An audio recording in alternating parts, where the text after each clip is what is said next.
L'engagement et la détermination de nos hommes et femmes au combat forcent notre fierté, notamment au vu du recul indéniable de l'insécurité dans l'espace AIS. La meilleure illustration de cette avancée sécuritaire est le retour de l'État, des administrations et des populations dans des localités longtemps, bien trop longtemps occupées par les groupes armés terroristes appuyés par leurs sponsors extérieurs. Ainsi, aujourd'hui, il est évident que la paix a changé de camp. Pour preuve, nous assistons régulièrement à des actes de reddition d'éléments terroristes qui déposent les armes devant nos armées nationales. La mise en place de la force conjointe des États du Sahel en mars 2024 est le symbole de notre unité d'action et de notre détermination à protéger ensemble nos populations et à préserver notre souveraineté. Excellences, Mesdames et Messieurs, j'ai parlé un peu plus tôt des droits de poursuite qui, le temps des opérations antiterroristes, abolissent les frontières entre nos trois États.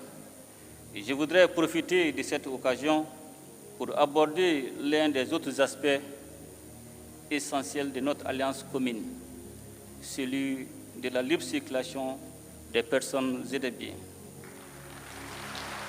Au demeurant, sur le théâtre des opérations, nos armées mènent des opérations conjointes concluantes dans le Liptako-Gourma. Monsieur le Président Goïta et Traoré, la Confédération Alliance des États du Sahel va s'édifier donc sur un substrat qui assure la protection des populations contre toute menace d'agression terroriste, rébellion, banditisme armé ou tout acte hostile venant de l'extérieur. Je demeure convaincu que dans le contexte géopolitique actuel, l'Alliance des États du Sahel constitue le seul regroupement sous-régional efficient dans le domaine de la lutte contre le terrorisme, la CEDEAO ayant brillé par son déficit d'implication dans cette lutte.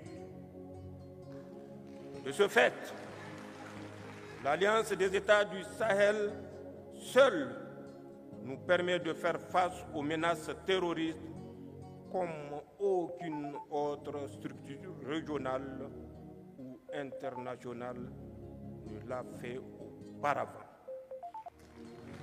Chers collègues chefs d'État, tout en consolidant cet axe stratégique, il est nécessaire dans le contexte géopolitique actuel de coordonner nos actions diplomatiques tant au plan bilatéral au sein des organisations multilatérales et harmoniser nos politiques extérieures pour garantir au mieux les intérêts de notre confédération Alliance États du Sahel dans l'arène internationale. Ils sont toujours prêts à trahir leurs frères pour satisfaire le maître. Ils nous ont trahis depuis l'indépendance et d'autres continuent jusqu'à aujourd'hui à nous trahir au profit de leur maître. Ces individus continuent toujours, contre vents et marées, à piller l'Afrique, à aider le maître à piller l'Afrique. Ils se plaisent à le dire chaque année dans leurs sondages économiques. Le Burkina est le pays le plus pauvre, le Mali est le pays le plus pauvre, le Niger est le pays le plus pauvre. Nous sommes classés parmi les derniers. Très bien, si nous sommes aussi pauvres qu'ils le disent, mais quand est venu le moment de prendre nos responsabilités, nous avons demandé à ces maîtres de quitter les lieux. Pourquoi ne veulent-ils pas partir? Lorsque nous prenons le cas du Niger, depuis plus de 40 ans, certains pays exploitent l'uranium pour produire de l'énergie chez eux. D'Ottawa jusqu'à Paris, les rues sont illuminées, c'est la lumière. Mais au Niger, c'est l'obscurité qui nous est servie. Lorsque vous partez dans nos États, nos sols sont troués de toutes parts pour rechercher les métaux précieux tels que l'or. Mais souvent, il n'y a même pas la moindre route accessible pour atteindre les zones où ils exploitent l'or, encore moins certains services sociaux de base. Voilà pourquoi nous avons décidé de nous révolter et de prendre le destin de nos pays en main.